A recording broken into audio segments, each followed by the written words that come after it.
Hello, my name is Tom Davis. It is nice to take my 20 hours of class and boil them down into 3. We are ready for session 2 here in our 3-hour session on a survey of the book of Revelation. We've been working our way through some general introductory materials for the book, and we've worked our way up to the theme of the book. The theme of the book is Jesus Christ. In fact, the word revelation, which comes from the Greek word apocalypsis, we bring that over in English as apocalypse. It means to unveil or to reveal. Now, we normally think of the book of Revelation as revealing prophecy, revealing future things, and it certainly does that. But you need to understand that in Revelation chapter 1, it specifically is saying this is a revelation of a person. It's the person of Jesus Christ. Let me just step aside for a second and share something from my own student days. When I went to seminary, I had a professor that, of all the other professors, seemed to warm my heart. Every time he spoke, it just left me feeling really as though I had received a devotional blessing. And so I was talking to a friend about that one day, and we couldn't quite put our finger on why this academic teacher teaching an academic subject would always make us feel as though we were being spiritually nurtured. And then one day in class, he mentioned that he was a pastor, which I did know that. And he said, I never preach, no matter what passage I'm preaching from, I never preach without eventually talking about Jesus Christ. And then I realized what it was about his classes that were touching my heart as I would sit there under him. So we want to make sure that while we get all excited about all the prophetic details here, we want to be lifting up Jesus Christ. History is his story. We can do that in English. Probably doesn't work in many other languages, but it's nice that in English that we can point out, take history and pull it apart, and it is his story. Sir Robert Anderson was the Assistant Commissioner of Scotland Yard back in the late 1800s, early 1900s, rather high position in British society. He was a dedicated believer, wrote a number of books that are actually considered to be good scholarly books on, say, the 70 weeks of Daniel and Daniel 9. But this is what he said about Jesus Christ. History past knew no other future, and history future will know no other past than the person and work of Jesus Christ. And then someone else has said, he is the pivot around which the events of the ages revolve. He's the only regenerator of the human race. Napoleon Bonaparte, I'm sure you've heard that name, not really known for being a very spiritual man, lived from 1769 to 1821. But as you know, he eventually was defeated by the British. He was exiled to an island off the coast of Africa just to keep him contained. And while he was there, a reporter visited him, and in the course of the interview said, Mr. Bonaparte, in your opinion, who was the greatest warrior of all time? And instantly, without hesitating, apparently Napoleon Bonaparte shot back Jesus Christ. And of course, the reporter was surprised. And so he goes on to say, who's the greatest warrior of all time? Jesus Christ. Men like Alexander the Great, Julius Caesar, Charlemagne, myself, we founded empires. But upon what do these creations of our genius depend? Upon force. What did Jesus have? All he had was a broken reed and a heart of redeeming love. I call my men, and they no longer answer me. But though more than 1,700 years have passed, Christ calls men, and they answer him. He's the greatest warrior of all time. As far as the message statement, I guess that's very similar to the theme. The book reveals the Lord Jesus Christ. A good outline of the book is based on Revelation 1:19, where John is told by Jesus to write the things that thou hast seen, that's past tense, the things that are, that's present tense, and that would be a reference to 95 AD, and the things which shall be hereafter. And while the New Testament does not give us any predicting dates, as though, Christ has to come back within 500 years or 1,000 years. In other words, John had no way of knowing how long this is going to stretch out. but he knew that it was for the future. Well, if you look at the 22 chapters of the book, chapter 1 would be what he saw in the past, and that's the risen, resurrected Jesus Christ that's described in chapter 1. The things that are in the present tense, which would be 95 AD, are the 7 churches of Asia Minor, and those 7 letters to the 7 churches occur in chapters 2 and 3. And then the things which shall be hereafter, chapters 4 through 22, and from our other studies, say in theology, where you might learn about future things, that would include the rapture of the church, the 7-year tribulation period, the return of Christ, the battle of Armageddon, the establishment of the 1,000-year reign of Christ, and then the final conflict with the final judgment, the great white throne judgment, where the unbelievers of all the ages are gathered and then placed in their place of punishment for all eternity in the lake of fire. And then all the saved are ushered to the new heavens and the new earth for the sake of all eternity future. So that would be chapters 4 through 22. Now, we can outline the book another way, and that has to do with the role that Jesus himself is playing in any of the chapters. For instance, in chapters 1 through 3, he is the Lord over the churches. And then in chapters 4 through 20, he is the Lion of the tribe of Judah over the nations. And then in chapters 21 and 22, which talk about the new heavens and the new earth, which would be eternity future, he's the Lamb of God that takes away the sin of all of the saints who are able to be there in the heavenly city of Jerusalem for all eternity. Now, some of the distinctive features of the book of Revelation, highly symbolic. Some of the symbols are explained, many are not. Most have precedence in the Old Testament. And by the way, this is a survey course, and so I probably shouldn't apologize for reminding you that you need to know all six books of the Bible, because you can't understand the book of Revelation unless you understand the book of Daniel, and the book of Ezekiel, and the book of Zechariah, and the book of Isaiah, and Matthew 24, and 1st and 2nd Thessalonians, and before you know it, we could probably include all 66 books that you need to know if you're going to fully appreciate the book of Revelation.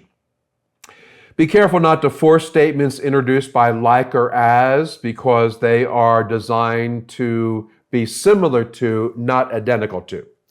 And so when it says that John saw horsemen that looked like, he's doing the best that he can in his first century world to describe what he's seeing, but he has never seen anything like that before, and so he's using the best potential descriptive terms, but it doesn't necessarily mean that that particular object is going to look exactly like that to us when it unfolds.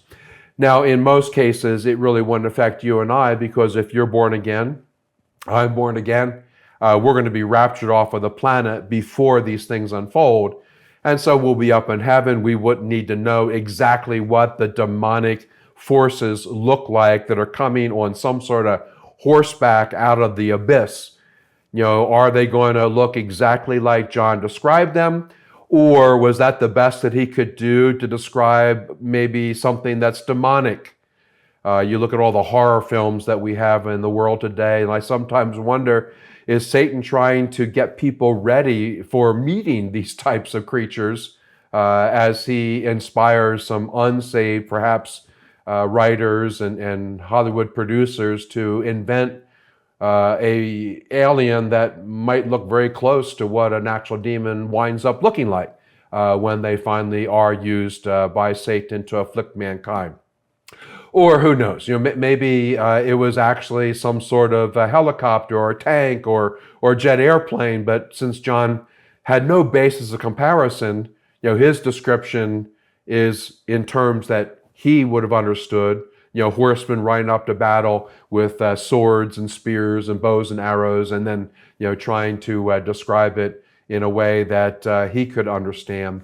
I think the fact of the matter is we don't have to determine whether it's going to look exactly like what John saw, or will be demonic, or will be some sort of modern warfare. The bottom line, and once again, this goes back to this idea that we always look for the literal meaning behind the symbol, is it's going to be horrible, Unsaved people are going to be persecuted by it. Many are going to wind up dead. And it's something that you want to avoid by getting saved now and being excused from that whole period of time that's going to come upon the planet. Historically, there have been 4 ways to handle the book of Revelation as far as an overall interpretation. The first way is called the preterist theory. Now, that word preterist is a grammatical term in different languages. When you study the past tense, for whatever reason, they call that the preterist tense. So that's where the word is coming from. The preterist theory would be very similar to what I described in the first hour, where we talked about the writing in 95 AD as opposed to, say, 60 AD. Those that want to go with the 60 AD writing are probably coming from this preterist viewpoint, where they want to see the book of Revelation as having already been fulfilled in the past. That's where that idea of past comes from. In other words, it's not futuristic. But by 70 AD, when the Romans came and destroyed the temple, all the prophecies in the book of Revelation had basically been fulfilled. Now, by the way, I don't want to minimize what happened in 70 AD. Scholars estimate that there were about 2.5 million Jewish people in Israel in 70 AD. We are told by the historians that 1.2 million Jews were killed by the Romans during that period of time. It actually lasted about 7 years, from AD 67 to AD 73, with the temple being destroyed in 70 AD. So some people even try to say, see, it even has the 7 years there that the book of Daniel and the book of Matthew and the book of Revelation seem to imply, and so they try to line that up as well.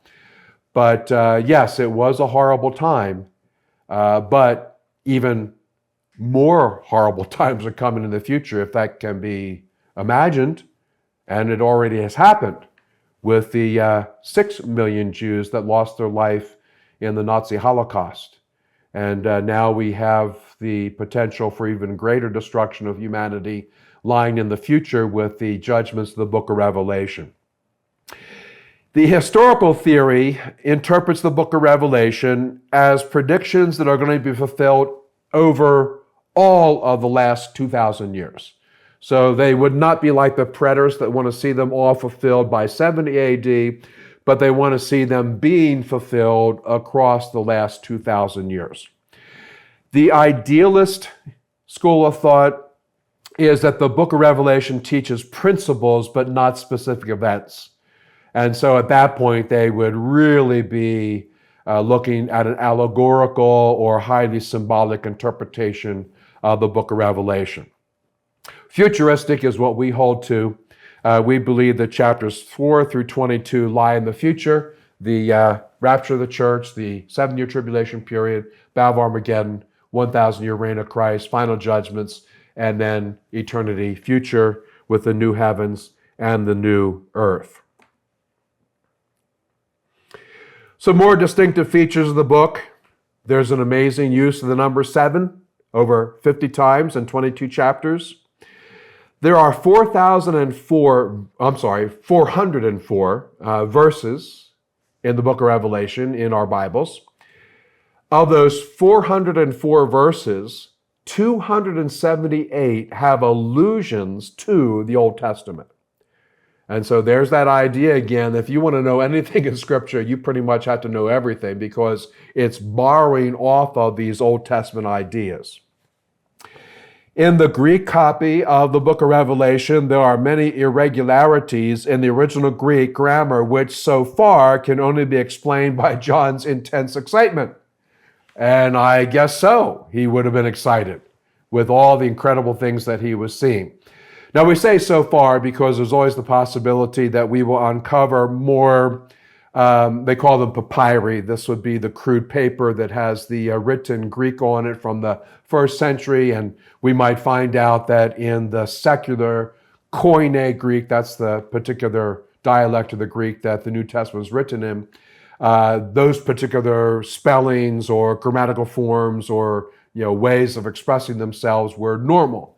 But right now, from what we know, some of these are really unusual, which means that John, who would not have been a native Greek speaker, in other words, he grew up speaking Aramaic, which was a sister language to Hebrew, which was the language of Israel at that time. He would have learned Greek just to get along with the international community, but maybe was a little shaky in some of his grammar when he got excited.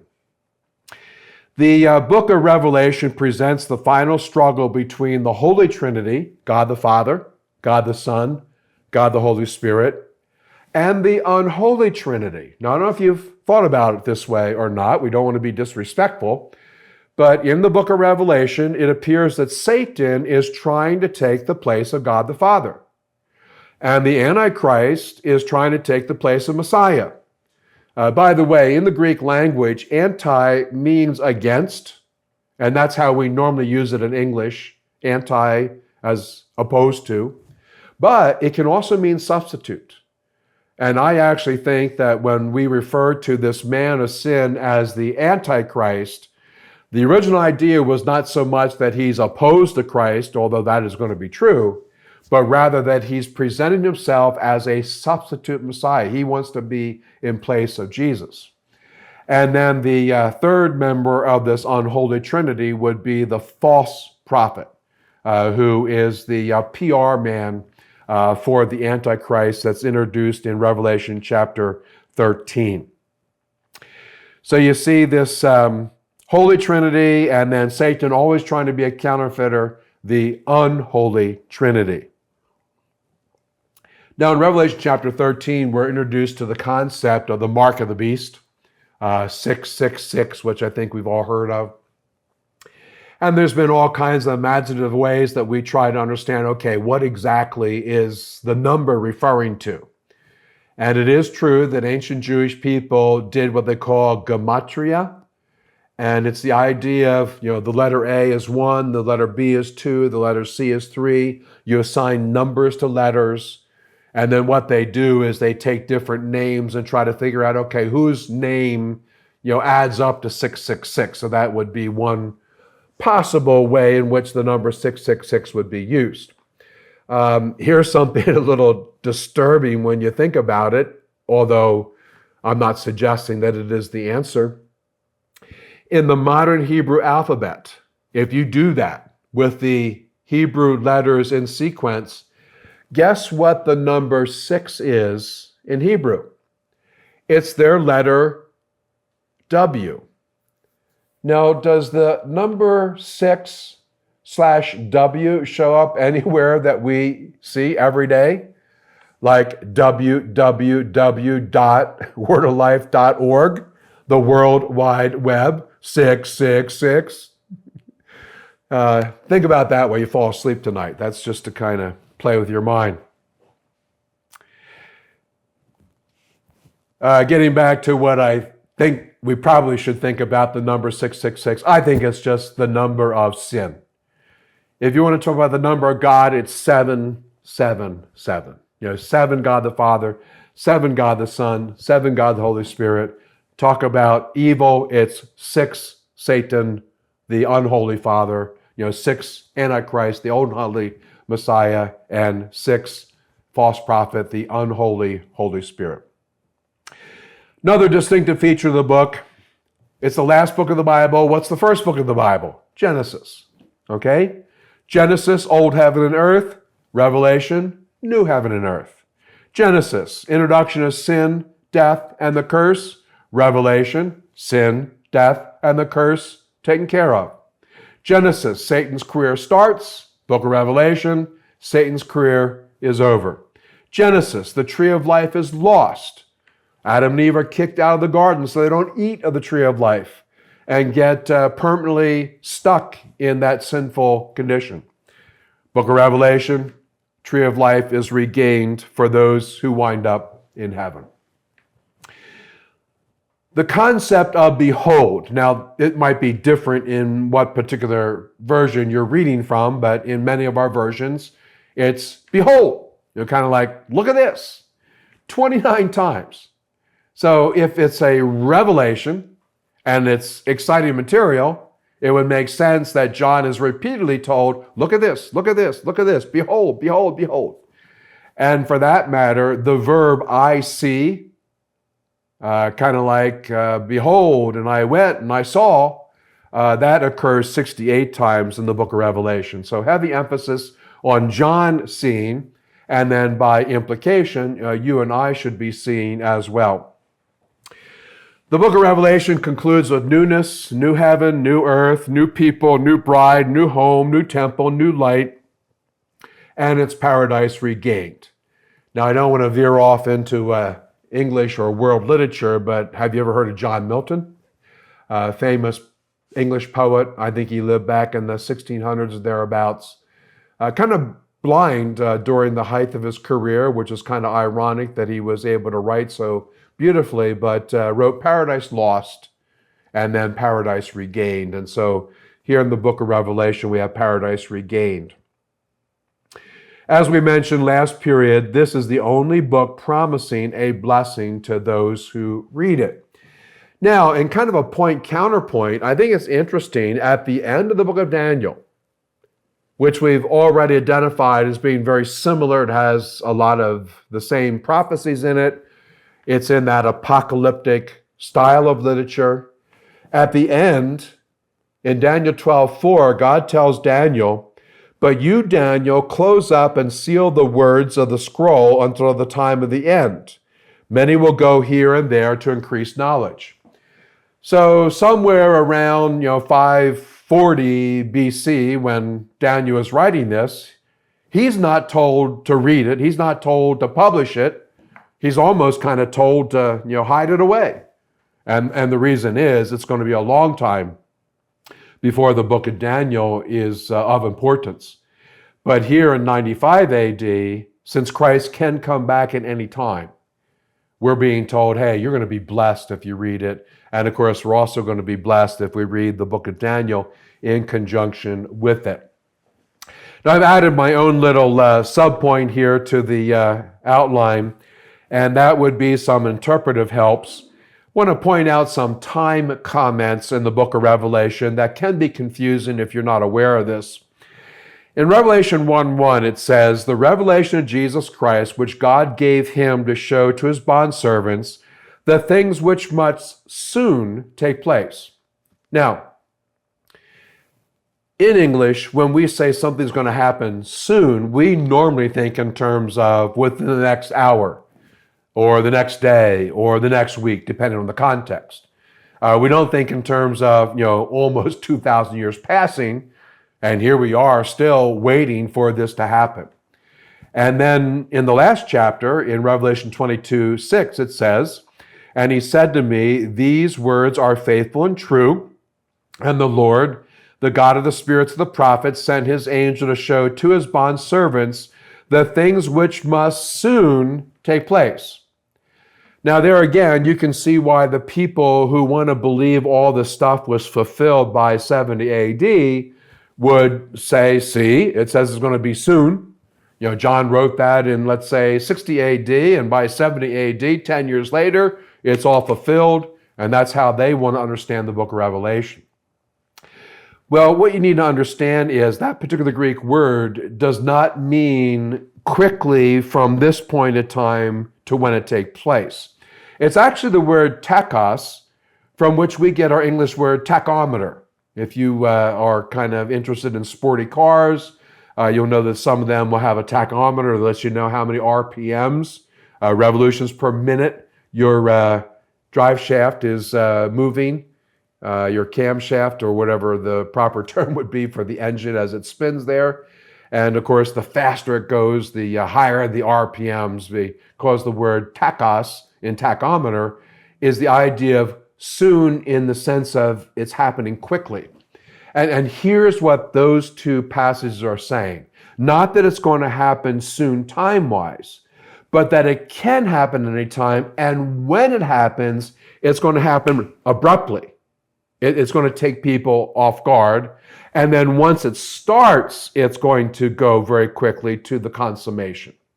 So I think that's a more appropriate understanding of that word in Revelation 1:1 and Revelation 22:6. And then in Revelation 6:11, there's another time marker. They were told that they should rest for a little while longer. That phrase, little while longer, is chronon micron in the Greek language. Now, do you recognize it?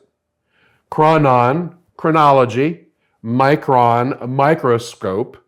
Chronon micron literally means a short amount of time. So that promise is referring to, okay, from the moment I said it until when it's fulfilled, it's only going to be a little amount of time. And in the context is talking to the martyrs who are coming out of the tribulation period, and they're being told, just relax. We are going to deal with the Antichrist. Your enemies are going to be judged. You will be avenged in a short amount of time. And at that point, it would be less than 7 years. So that would be considered the short amount of time in Revelation 6:11. Then another thing that I've included in your notes, it's I think at the end of the charts. I didn't talk about it in the first period when we're looking at the actual charts. It would be a way to look at all the different numbers that occur in the book of Revelation by way of describing the length of the tribulation period. If you go back to Daniel chapter 9, we have the famous 70 weeks of Daniel. Now, if you don't remember this or haven't studied it, let me give you a quick overview.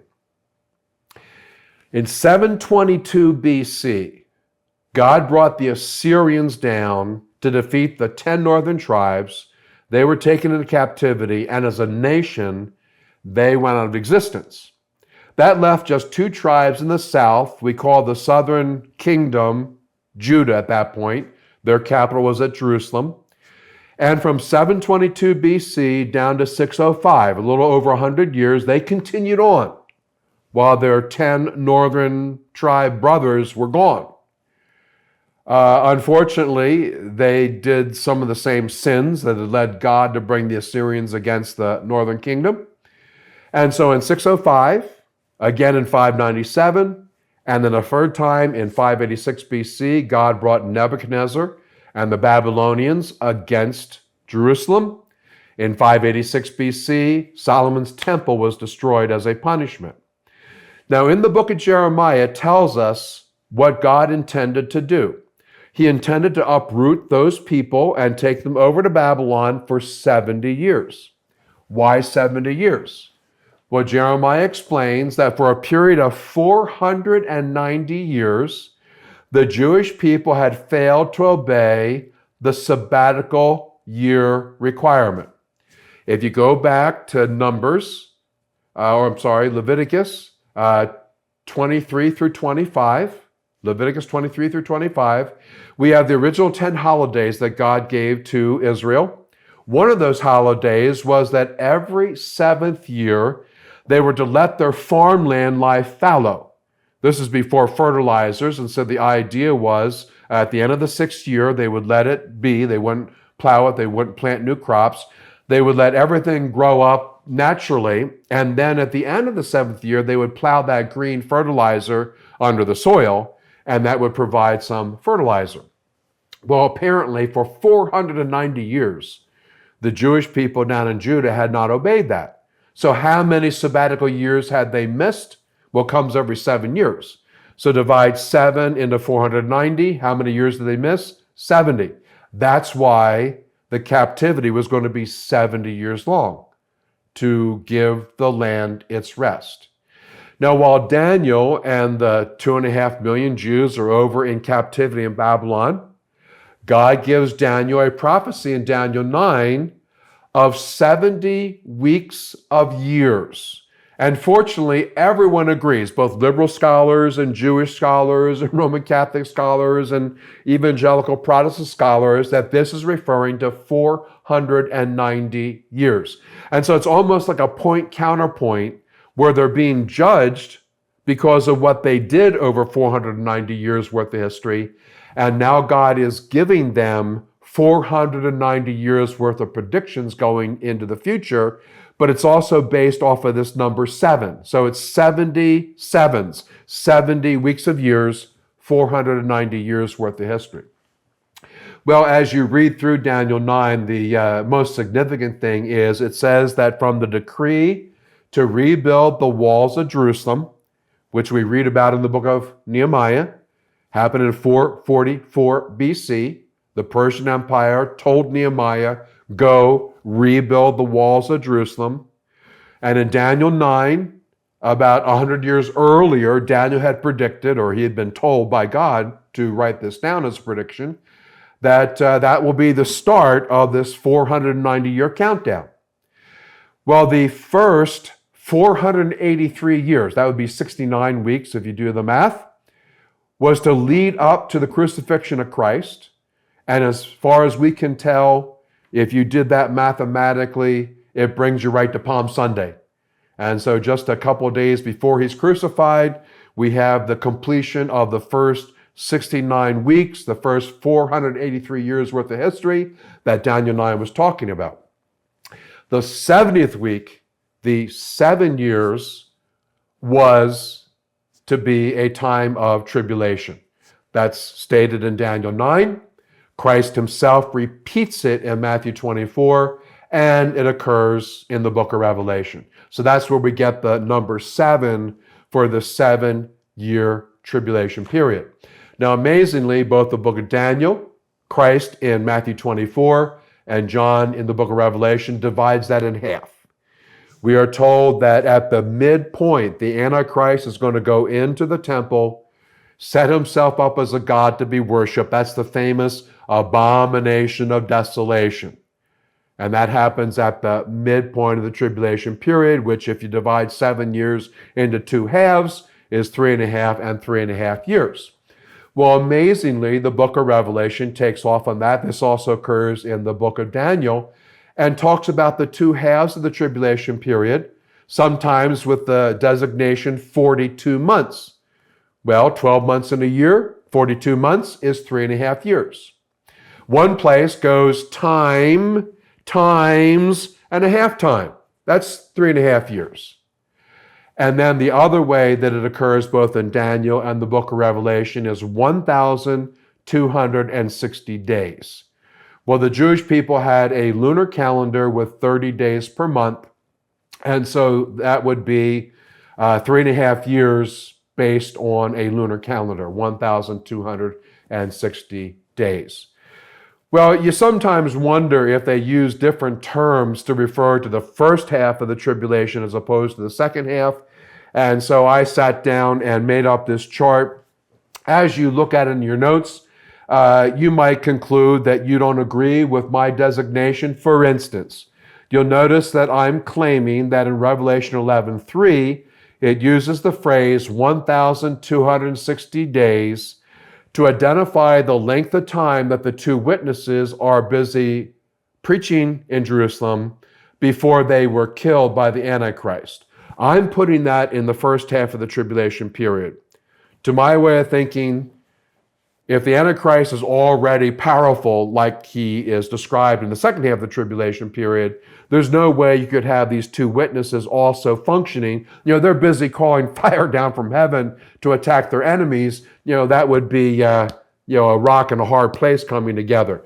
So I prefer to see the 2 witnesses operate in the first half, and that's why I then put 1,260 days of Revelation 11:3 in the first half.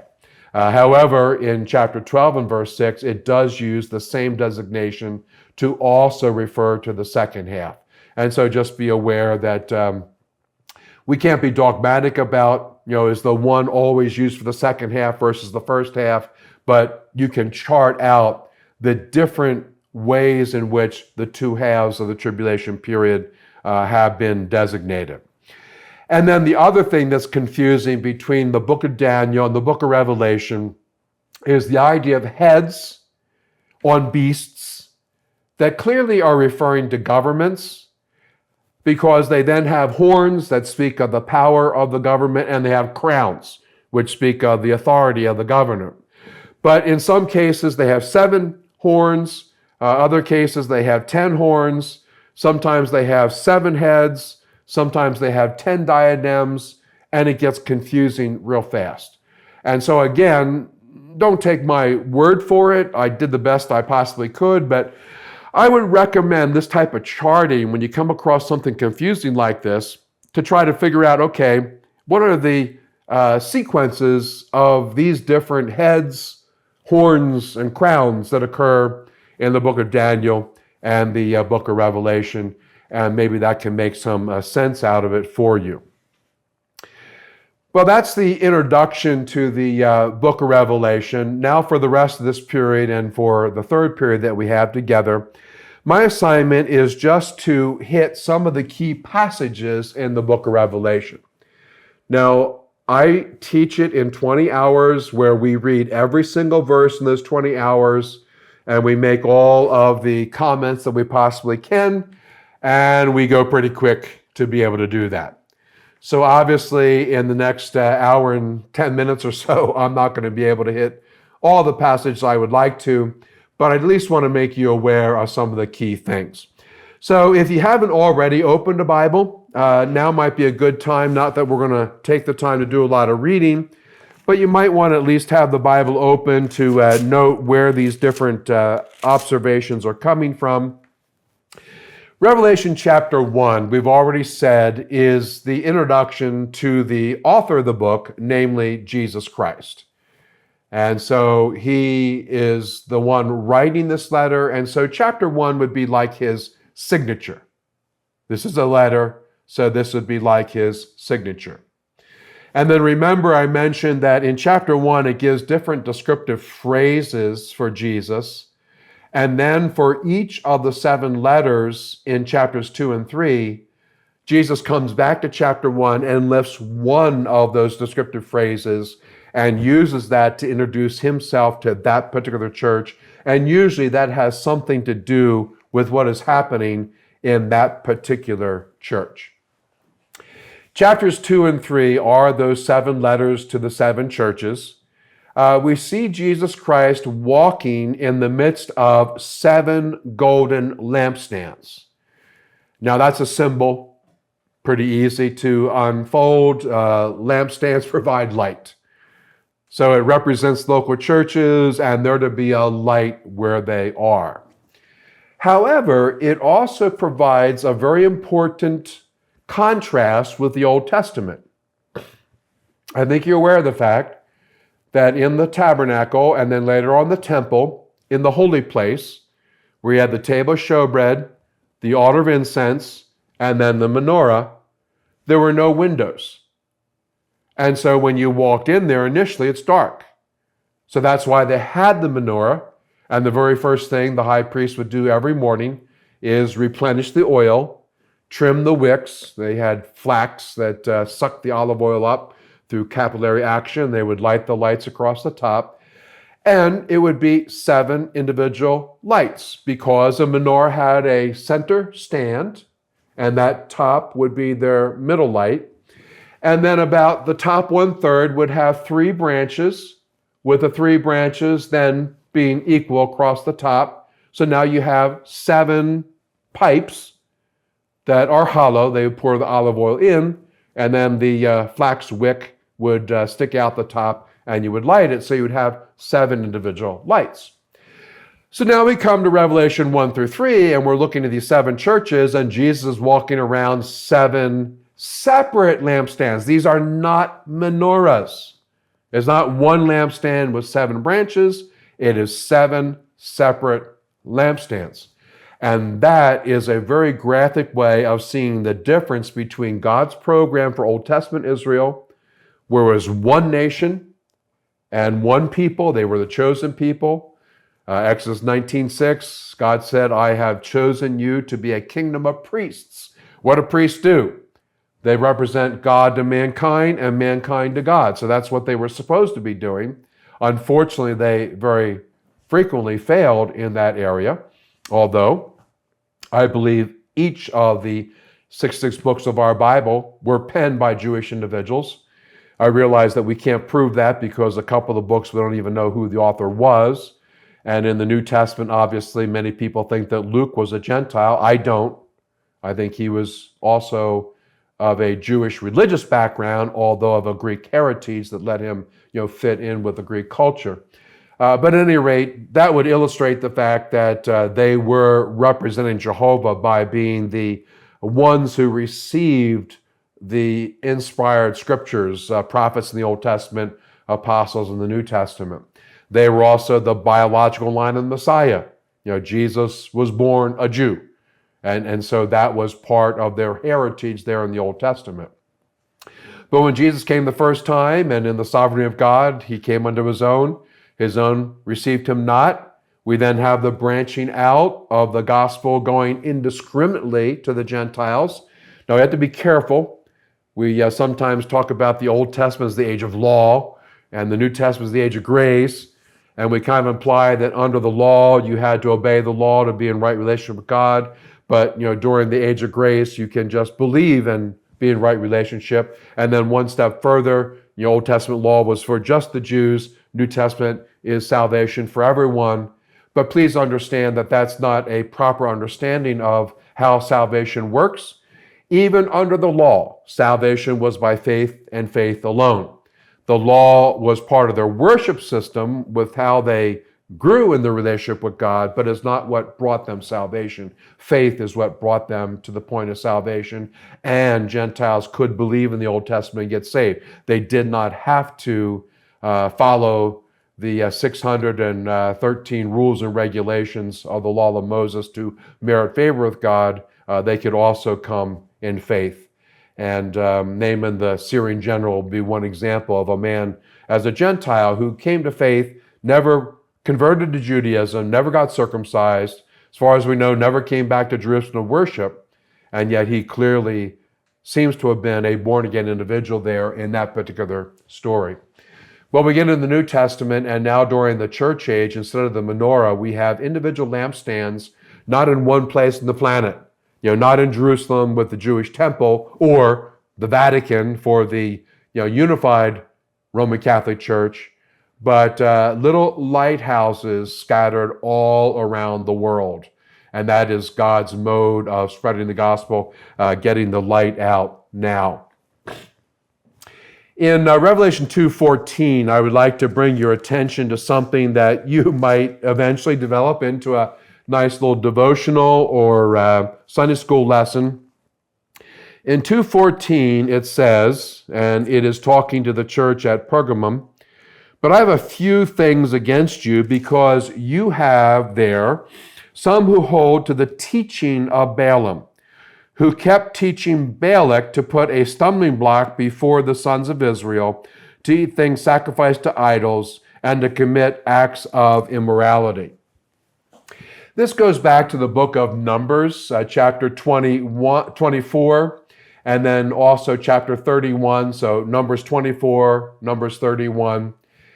The children of Israel are at the end of their wilderness wanderings. They want to come south of the Dead Sea through the land of Midian and Edom and Moab, and then up the east side of the Jordan River, and then come across into the Promised Land. That's what they're attempting to do.